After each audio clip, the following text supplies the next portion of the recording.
Welcome to Loud and Lifted Quick Lift, where we take a full episode and boil it down to the key takeaways with action items. If you are a solopreneur and if you've been feeling like you're doing all the things but the results aren't matching the effort, then this episode is for you. Kehla brought the kind of truth that feels like a deep exhale and a gentle slap at the same time. This episode brought a fresh perspective and a new vibe, which I loved, so let's get into it. Takeaway number 1, your orientation is important.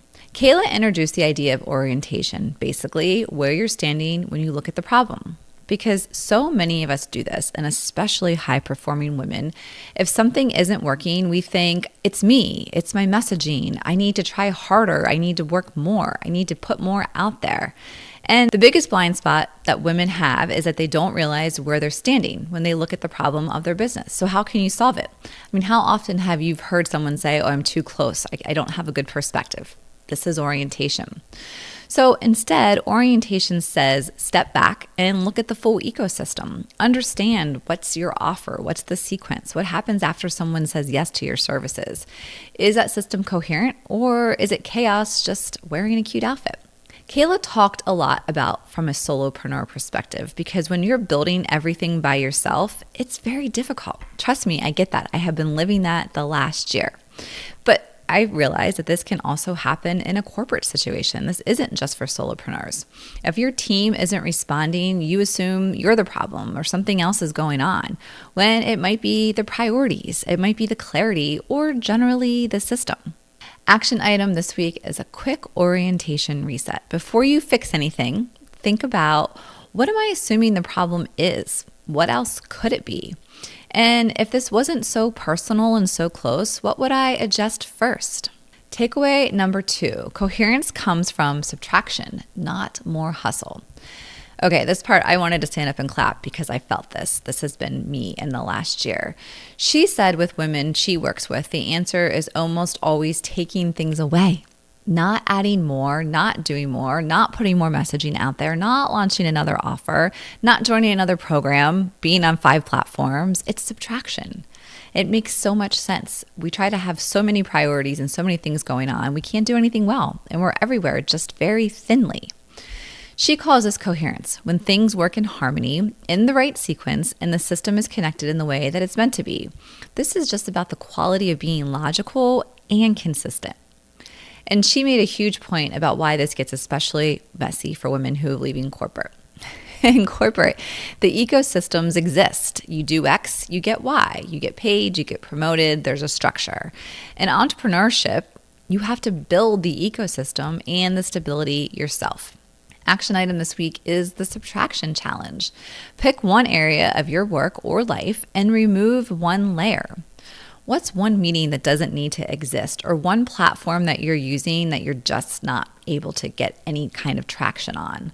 Or what's one nice to have project that's muddying up the real priority? One habit you're over explaining? Then ask, does this create more calm and follow through or more anxiety? Look at the data that you have and make a decision. But more isn't always better. Often it is less is more and less is better. Takeaway number 3, intuition needs space and precision keeps it clean. Kehla's take on intuition was so practical. I loved it. We talk about women having this intuition, and we do. It's true. But if you want to connect to your intuition, you have to create space for it.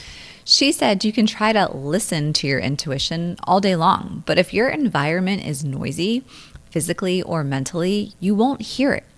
You have to create the space for intuition. And she gave some real examples that she has done recently with reducing her input, unfollowing accounts, unsubscribing from emails, not consuming a bunch of social media, not doom scrolling, removing Instagram from her phone, because less input equals more space and clearer signals. And this is so true. We're all going 1,000 miles per hour between work and professional things and personal situations and taking care of our family, that we don't ever just leave space for quiet. And this is really hard. And I mentioned on the episode that sometimes I'll be coming home from yoga where I already have a good headspace and I won't listen to the radio. And this sounds so dumb, But being in your car and having it be quiet is sometimes kind of awkward, and it forces me to just chill and sit. And I don't look at my phone. I don't look at the text messages I missed for the hour that I was there, but it just gives me a little bit longer time to disconnect and think. I mean, this goes back to why so many people talk about having great ideas when they're in the shower or when they go for a run, because you're disconnecting from everything that's going on around you. So figure out a way that you can create space, and maybe it's first thing in the morning when you wake up, you sit there for 5 minutes in silence. I try meditating. It's really hard for me to turn my brain off, but at least if I have to sit there in silence, it helps me to really just create that space. The other thing that Kehla talked about is precision. And precision isn't doing more, it's doing more of what matters and cutting what doesn't. And I love that her word of the year is precision, and the mantra of say less, do less. Because again, we're constantly trying to be engaged and overstimulated all the time. And if you want to be creative, you want to be innovative, you need that space. And even the fact of, think about how if you're sitting somewhere and you have a few minutes, or even in your car at a light, and you pick up your freaking phone to quickly scroll Instagram, to check your email, to respond to a text, we can't ever just be still. So start your day with a quiet, or use the time in the car with your quiet. Figure out where quiet and space fits into your day, but make that part of your routine. One line that Kehla said that stuck with me is that precision means you can't entertain the noise. You have to get to the point. Do less, say less.